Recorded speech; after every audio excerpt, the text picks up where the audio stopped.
My mother is dead. Dr. Emeka Okafor said those words clearly, loudly, in the lobby of Victoria Island Hospital where he worked. His colleagues stared, his fiancée gasped, and his real mother, the woman who had worked 3 jobs to send him to school, who had worn only 2 dresses for years so he could have books, who had prayed for him every single night, stood frozen with her arms, still reaching out to hug her son. The plastic bag fell from her hands. Roasted corn and dried fish scattered across the hospital floor. Security guards began moving toward her. "Please escort this woman out," Emeka commanded. "She is disturbing the hospital." This is the story of how a brilliant doctor became a monster, and how only a mother's love could make him human again. In the small village of Ikeja, where the red earth met the endless sky, there lived a woman named Mama Kemi. She was not beautiful by the world standards, AI. Her hands were rough from washing other people's clothes. Her back was bent from carrying heavy loads, and her only dress was faded from too many washings. But her heart held more love than all the treasures in Lagos. Mama Kemi had only one child in this world, a bright boy named Emeka. When Emeka was born, his father took one look at the crying baby and the tired woman holding him, and walked away forever. "I cannot feed another mouth," he said. And those were the last words Emeka would ever hear about his father. But Mama Kemi looked at her son's small face and made a promise that would shape the rest of her life. "My child, I will give you everything I never had. I will make sure you become somebody important." From the time Emeka could walk, Mama Kemi's life became a daily sacrifice. Every morning before the sun rose, she would wake up and look at her 2 dresses, the blue one with patches on the elbows and the brown one with holes near the hem. She would choose one to wear and wash the other by hand, hanging it to dry so she would have clean clothes tomorrow. While other women in the village had at least 3 or 4 dresses, Mama Kemi had spent the money she would have used for more clothes on Emeka's school fees instead. When the rains came and her roof leaked, she used bowls to catch the water rather than fix the roof, because every naira was saved for her son's education. "Mama, why don't you have nice clothes like Teacher Blessing?" 6-year-old Emeka asked one day, looking at his mother's worn dress. "Because, my son, I am planting seeds," Mama Kemi replied, kneeling down to his level. "When you plant a garden, you must water it every day, even when you are thirsty. You must give it the best soil, even if it means you have rocky ground to walk on. One day, my garden will bloom with the most beautiful flowers." "What flowers, Mama?" "You, my child, you are my garden." But as Emeka grew older and started school, he began to see his mother differently. The other children had mothers who wore jewelry and nice shoes to school events. Their mothers had handbags and spoke English with confidence. Their mothers didn't have dirt under their fingernails or patches on their clothes. Mama Kemi worked 3 jobs to pay for Emeka's school fees. In the morning, she washed clothes for the wealthy families in the next village. In the afternoon, she sold roasted corn by the roadside. In the evening, she cleaned the local clinic. Her hands became so rough they felt like tree bark, and her feet were always swollen from standing all day. When Emeka was 8 years old, his class was preparing for a school play where all the parents would come to watch. Emeka was chosen to play the prince because he was the smartest boy in his class. He was so excited to tell his mother. "Mama! Mama!" He ran home that day. "I am going to be the prince in the school play. All the parents will come to watch." Mama Kemi's face lit up with joy. "Oh, my son, I am so proud of you. I will come and cheer the loudest of all the mothers." But that night, as Emeka lay in bed, he began to worry. He thought about his classmate Chidi's mother, who always wore beautiful wraps and gold earrings. He thought about Aduni's mother, who had a car and spoke perfect English. Then he thought about his own mother, with her patched dress and rough hands. The day of the school play arrived. Mama Kemi had saved money for 2 weeks to buy a new wrap for the occasion. It wasn't expensive, just a simple cloth from the market. but it was the most beautiful thing she had owned in years. She braided her hair carefully and arrived at the school early, sitting in the front row so she could see her son clearly. When Emeka came on stage as the prince, wearing his costume, he looked out at the audience and saw his mother's beaming face. But instead of feeling proud, he felt embarrassed. He saw how her wrap was much simpler than the other mothers' clothes. He saw how she was the only mother without jewelry or fancy shoes. He saw how some of the other mothers whispered and pointed at her. After the play, when all the families were taking pictures together, Emeka did something that would haunt him for the rest of his life. When his mother approached him with arms wide open, ready to hug him and tell him how wonderful he was, Emeka stepped back. "Who is that woman?" his friend Chidi asked, pointing at Mama Kemi. Emeka looked at his mother's expectant face, then at his classmates' curious eyes. I don't know," he mumbled. Mama Kemi's smile froze on her face. She had heard what her son said. For a moment, she couldn't breathe. The other mothers stopped talking and stared. The silence felt like thunder. "Emeka," Mama Kemi whispered, her voice shaking. "My son?" But Emeka had already turned away, pretending to be busy with his costume. That night, Mama Kemi sat on her bed and cried silently. She looked at the beautiful wrap she had bought, the first new thing she had owned in 2 years, and remembered how excited she had been to wear it for her son.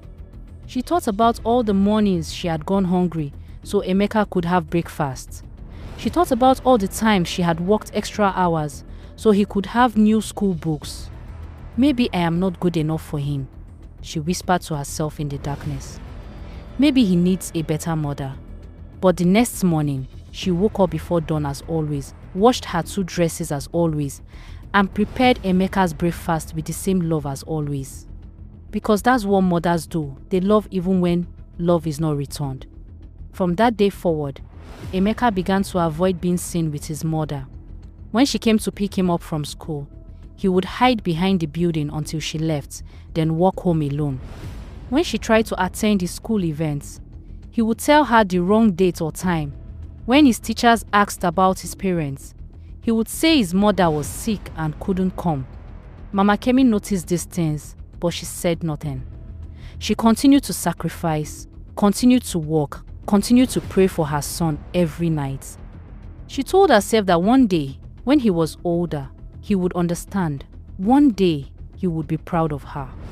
But what she didn't know was that with each denial, each hidden shame, each lie he told about her, Emeka was planting seeds of bitterness in his own heart. Seeds that would grow into a harvest of regret that would nearly destroy them both. As Emeka grew into his teenage years, his shame about his mother grew like weeds in an untended garden. He was now 15 years old and one of the brightest students in his secondary school. His teachers praised him constantly and his classmates looked up to him. But the better he did in school, the more ashamed he became of where he came from. Mama Kemi continued her 3 jobs, working harder than ever. Emeka was now in his final years of secondary school and the fees were higher. She had to buy more expensive textbooks, pay for extra lessons, and save money for his university entrance exams. Some days, she would go without eating lunch so she could afford to buy him the books he needed. "Mama, you are getting too thin," their neighbor Mama Chinyere would say when she saw her. "You need to eat more." "Food is not important," Mama Kemi would reply with a tired smile. "My son's education is what matters. When he becomes a doctor, then I will eat well." But Emeka never heard these conversations. He was always careful to avoid being home when neighbors might visit. He had developed a system of lies and hiding that kept his 2 worlds apart: his school life, where he was respected and admired, and his home life, where his mother loved him but embarrassed him. One day, Emeka's English teacher, Mr. Johnson, called him aside after class. "Emeka, your essay about your dreams was beautiful. You want to become a doctor and help people. That's wonderful. But I noticed you never talk about your family. Tell me about your parents. They must be very proud of such a brilliant son." Emeka's heart started beating fast. He had been dreading this moment for years. My father died when I was very young, he said quietly. This was not exactly a lie, since his father had never been part of his life. I'm sorry to hear that. What about your mother? What does she do? Emeka looked down at his feet. She works in business, he mumbled. That's nice. I would love to meet her during our parent-teacher conference next month. It's important for parents to be involved in their children's education. She travels a lot for work. She might not be able to come. Mr. Johnson nodded. Well, try to ask her. I'm sure she would want to hear about how well you're doing. That evening, Emeka went home with a heavy heart. When he entered their small room, he found his mother sitting by the window, sewing a torn seam in his school uniform by hand. Her fingers were bleeding slightly from pricking them with the needle, but she continued working carefully. Welcome home, my son, she said with a bright smile. How was school today? Fine, Emeka replied, not looking at her. I fixed your uniform. The sleeve was torn, but now it looks good as new. Tomorrow I will wash it so it will be clean for you. Emeka looked at his mother, really looked at her, for the first time in weeks. Her hair was getting grey at the temples. Her face looked older and more tired than he remembered. Her dress, one of the same two she had been wearing for years, was faded and worn thin. Mama, he said suddenly, don't come to my school anymore. Mama Kemi stopped sewing and looked up at him. What do you mean, my son? I mean, if there are any school events or meetings, don't come. I can handle everything myself. But Emeka, I want to hear about your progress. I want to meet your teachers and see how well you are doing. You don't need to do that. Just stay home. Mama Kemi felt a pain in her chest, but she forced herself to smile. If that's what you want, my son, you know better about school things than I do. That night, she cried quietly into her pillow, wondering what she had done wrong. But the next morning, she woke up early as always, prepared his breakfast as always, and sent him off to school with her blessings as always. The parent-teacher conference came and went. Emeka told Mr. Johnson that his mother was traveling for business and couldn't attend. He forged her signature on his report card and handled everything himself. Your mother must trust you a lot to let you handle these things alone, Mr. Johnson commented. Yes, she does, Emeka replied, hating himself for the lie but unable to stop. As his final exams approached, the pressure on Mama Kemi increased. She needed to find money for his examination fees, university application forms, and new clothes for his graduation. She started working a fourth job, washing dishes, at a local restaurant late at night after her other jobs were finished. Now she was working from dawn until nearly midnight. Her hands became so swollen she could barely hold things. Her back ached constantly from bending over washing basins and cleaning floors. But every morning, she would count the money she had saved and smile, knowing she was getting closer to her goal. Just a little more, she would whisper to herself. Just a little more, and my son will be in university. One evening, Emeka came home to find his mother collapsed on the floor of their room. She had fainted from exhaustion and hunger. Mama, Mama, he cried, helping her sit up and giving her water. I'm fine, my son, she said weakly. Just a little tired. When did you last eat? He asked. Mama Kemi had to think about it. Yesterday, or maybe the day before, I'm not sure. For the first time in years, Emeka felt a stab of guilt. His mother was killing herself to pay for his education, and he was ashamed of her. Mama, you need to eat. You can't work so hard. Don't worry about me, she said, struggling to stand up. Did you finish your homework? Your exams are coming soon. Forget about my homework. You just fainted. Your education is more important than my tiredness. Promise me you will study hard and pass all your exams. Looking at his mother's weak but determined face, Emeka felt torn between love and shame. He loved her. He had never stopped loving her, but he was still embarrassed by her poverty, her rough hands, her simple way of speaking. I promise, Mama, he whispered. A few weeks later, the results came out. Emeka had not only passed all his exams with excellent grades, but he had also won a scholarship to study medicine at the University of Lagos. When the news came, Mama Kemi danced around their small room like a young girl. My son is going to be a doctor," she shouted with joy. "Thank you, God. Thank you for answering my prayers." She immediately went to tell all the neighbors. "My Emeka won a scholarship. He's going to university to become a doctor." But when she turned to hug her son, she found him standing quietly in the corner, not celebrating. "Emeka, why are you not happy? This is the greatest day of our lives." "I am happy, Mama," he said, but his voice was flat. The truth was, Emeka was thinking about university life in Lagos. He was thinking about meeting new people, sophisticated people who came from wealthy families. He was thinking about how he would explain his background, his mother, his humble beginnings. And in his heart, he was already making plans to leave all of this behind, including her. 5 years later, Emeka had become Dr. Emeka Okafor. He graduated from the University of Lagos with the highest honors and was now working at the most prestigious hospital in Victoria Island, Lagos. He wore expensive suits, drove a nice car, and lived in a beautiful apartment that his mother had never seen. During his university years, Emeka had completely cut himself off from his past. When his new friends asked about his family, he would say his parents were in business and lived up north. He never went home to visit his mother during holidays, always making excuses about being busy with studies or work. Mama Kemi didn't understand why her son had become so distant. She would send him letters through the village post office, but he rarely replied. When she managed to call him using the village telephone, their conversations were short and cold. "How are you, my son?" she would ask, her voice full of love and longing. "I'm fine, Mama. Very busy with work." "Are you eating well? Are you taking care of your health?" "Yes, Mama. I have to go now." "Wait, Emeka. When will you come home to visit? I miss you so much." "I don't know. Maybe soon. Goodbye, Mama." But he never came. What Mama Kemi didn't know was that even though her son never visited, she never stopped working for him. She continued her 3 jobs, sending him money every month, even though he was now earning his own salary. "But why do you still work so hard?"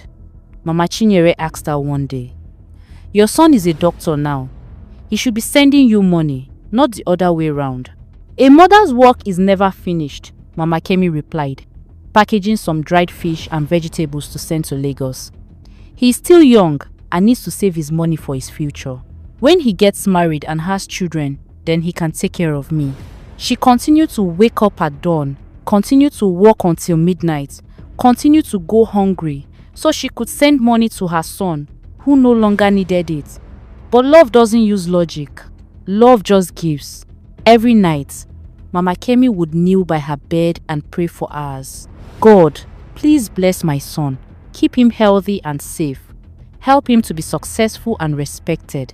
Bring him a good wife who will love him. Give him children who will bring him joy. Protect him from all harm and evil. Let his hands heal many people.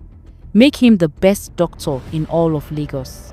She would pray until her knees ached, listing every blessing she could think of for her son.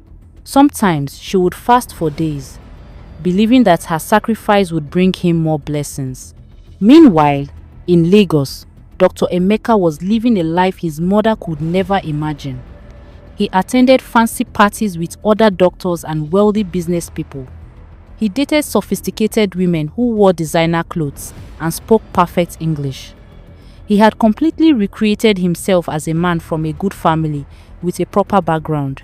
One evening, he was at a medical conference dinner when Dr. Sarah Adeleke, a beautiful surgeon from a wealthy family, approached him. "Dr. Okafor, I've heard wonderful things about your work. You are quite impressive for someone so young." "Thank you, Dr. Adeleke. I've worked very hard to get where I am. I'm sure your family must be very proud. What do your parents do?" Emeka had told this lie so many times it came naturally now. "My father was in business before he passed away. My mother manages some family investments." "I'm sorry about your father. Your mother sounds like a strong woman. I'd love to meet her sometime. She's very private, doesn't like social events much. As the months passed, Emeka and Sarah began dating seriously. She was everything he had dreamed of: educated, wealthy, beautiful, and from a respected family. When she talked about her parents, her father, the judge, and her mother, the university professor, Emeka felt both admiration and fear. What would they think if they knew the truth about his background? One day, Sarah suggested something that made Emeka's blood run cold. "Darling, I think it's time you met my parents. And I would love to meet your mother. Why don't we plan a trip so I can be introduced to your family?" That's not necessary," Emeka said quickly. "She's very busy with her business affairs. But we've been together for 8 months. It would be rude not to meet each other's families." "Maybe later," Emeka said, changing the subject. But Sarah was persistent. Over the weeks, she kept bringing up the topic of meeting his family. Finally, to stop her questions, Emeka told the biggest lie of his life. "Actually, Sarah, I need to tell you something. My mother passed away 2 years ago.